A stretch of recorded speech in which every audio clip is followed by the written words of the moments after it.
안녕하세요. 오늘의 묵상 곽조준 목사입니다. 오늘 함께 나눌 말씀은 이사야 57장 14절부터 21절 말씀입니다. 우리 함께 말씀 읽도록 하겠습니다.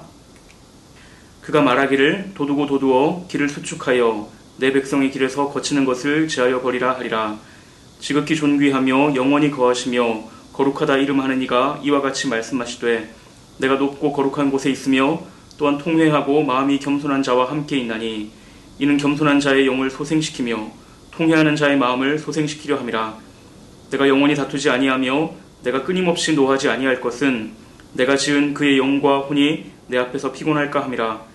그의 탐심의 죄악으로 말미암아 내가 노하여 그를 쳤으며 또 내 얼굴을 가리고 노하였으나 그가 아직도 패역하여 자기 마음의 길로 걸어가도다. 내가 그의 길을 보았은즉 그를 고쳐줄 것이라. 그를 인도하며 그와 그를 슬퍼하는 자들에게 위로를 다시 얻게 하리라. 입술의 열매를 창조하는 자 여호와가 말하노라.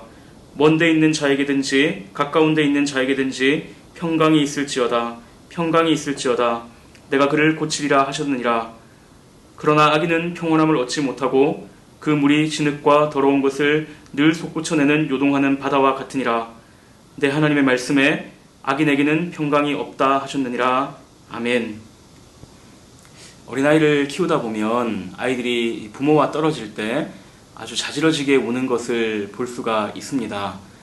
왜냐하면 이 부모와 떨어지면 부모의 사랑과 보호로부터 끊어진다는 것을 아이들이 본능적으로 알기 때문입니다. 그래서 그것을 이제 분리불안이라고 하는데요. 부모로부터 떨어지는 아이에게는 평강이 없습니다. 아담과 하와가 하나님께 범죄하였을 때 그들이 받은 가장 큰 벌은 하나님 앞에서 쫓겨나는 것이었습니다.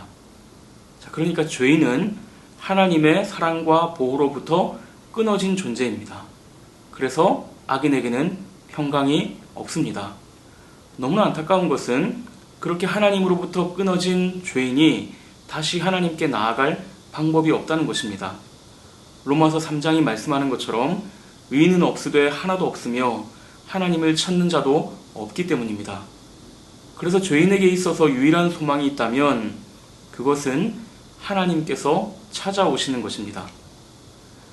하나님께서는 범죄한 이스라엘이 다시 하나님께 나올 수 있도록 길을 열어주고 계십니다. 그런데 그 길에는 거치는 장애물들이 많이 있습니다. 그 장애물들은 하나님께서 놓으신 것이 아니라 사람의 마음에 본래 가지고 있는 것들입니다. 그렇다면 하나님께 나아가는 것을 막는 장애물이 무엇입니까? 우리 마음속 깊이 자리 잡고 있는 죄악된 본성입니다. 하나님의 말씀에 순종하지 않으려고 하는 교만한 마음입니다. 하나님보다 우상을 더 사랑하고 의지하는 완악한 마음, 그것이 바로 거치는 장애물입니다. 그래서 하나님께서는 그것들을 치우고 나아오라고 말씀하십니다. 자, 그런데 여러분, 우리가 경험적으로 잘 알고 있습니다. 우리가 하나님께 나아가는 것, 우리가 죄를 뉘우치고 죄를 버리고 하나님께 나아가는 것, 그것이 얼마나 어렵습니까? 우리에게 의지가 없는 것이 아닙니다. 우리가 다짐하고 노력합니다. 내가 정말 죄를 버리고 하나님을 기쁘시게 해보리라 많이 노력합니다.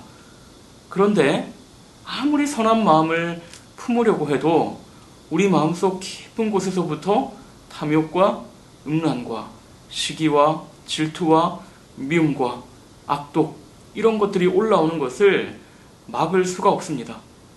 그래서 그런 모습을 볼 때마다 우리가 절규하죠. 하나님, 저는 하나님께 나아갈 자격이 없는 너무나 더러운 죄인입니다. 그렇게 절규할 수밖에 없습니다. 정말로 하나님께 나아가고자 하는 사람이 있다면 그는 아파할 수밖에 없습니다.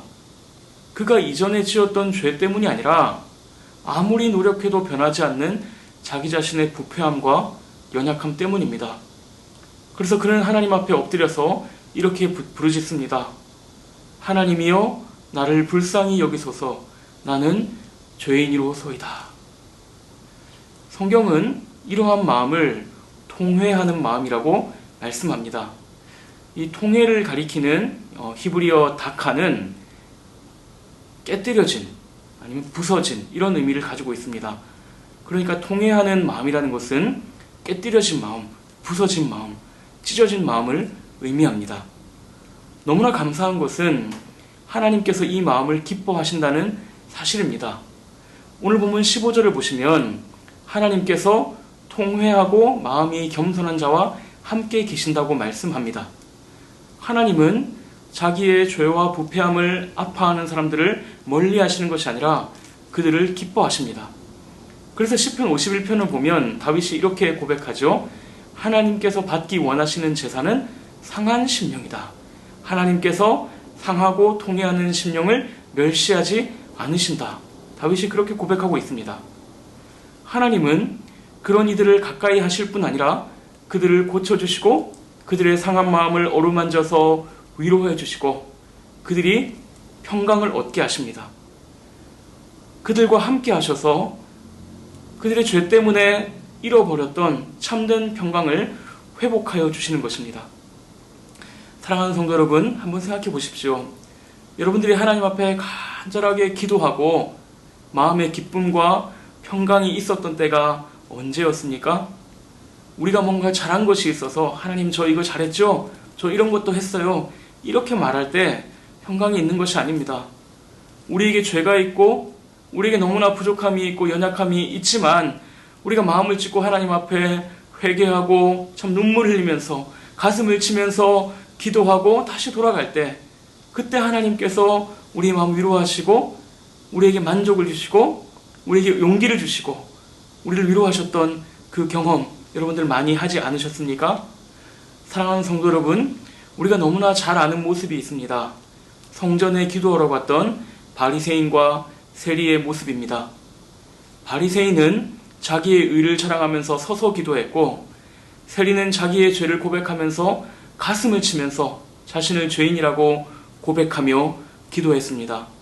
그리고 예수님께서는 세리가 하나님 앞에 의롭다 하심을 얻고 돌아갔다고 말씀하셨습니다. 바로 이 통회하는 마음이야말로 하나님께서 가장 귀하고 아름답게 여기시는 마음입니다. 오늘 하나님 앞에 나아가는 우리에게 무슨 자격이 있겠습니까? 우리가 어제 뭔가 잘했다 하더라도 오늘 또 실패하고 넘어지는 형편없는 죄인에 불과하지 않습니까? 그런 우리에게 하나님께서 통회하는 마음 주시기를 간절히 원합니다. 하나님 앞에서 자기의 죄를 아파하고 슬퍼하며 하나님의 은혜를 구하며 나아가는 사람들마다 위로하시고 고치시고 평강을 주시는 하나님의 놀라운 은혜를 경험하게 될 줄로 믿습니다. 우리 함께 기도하겠습니다. 하나님 아버지 감사합니다. 나 같은 죄인을 사랑하여 주시고 품어주시는 하나님의 은혜에 감사와 찬송을 올려드립니다. 하나님께서 나를 사랑하셔서 늘 함께하여 주시고 붙들어 주심에도 불구하고 여전히 실패하고 넘어지는 죄인임을 고백합니다. 오늘 내 마음속에 여전히 탐욕과 음란과 시기와 질투와 미움과 악독이 있음을 하나님 앞에 고백합니다. 하나님 나를 불쌍히 여겨 주시옵소서. 하나님 오늘 말씀하신 것처럼 나를 찾아오셔서 나의 더러운 마음을 고쳐주시고 새롭게 하여 주시옵소서. 오늘 상한 마음으로 주님 앞에 나아가오니 하나님 우리의 마음을 위로하여 주시고 오직 하나님만이 주시는 참된 평강 누리며 살아갈 수 있도록 주님 우리를 붙들어 주시옵소서. 하나님께서 우리에게 주신 이 말씀대로 우리 가운데 역사하실 줄 믿고 감사드리며 우리 구주 예수 그리스도의 이름으로 기도드립니다. 아멘.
주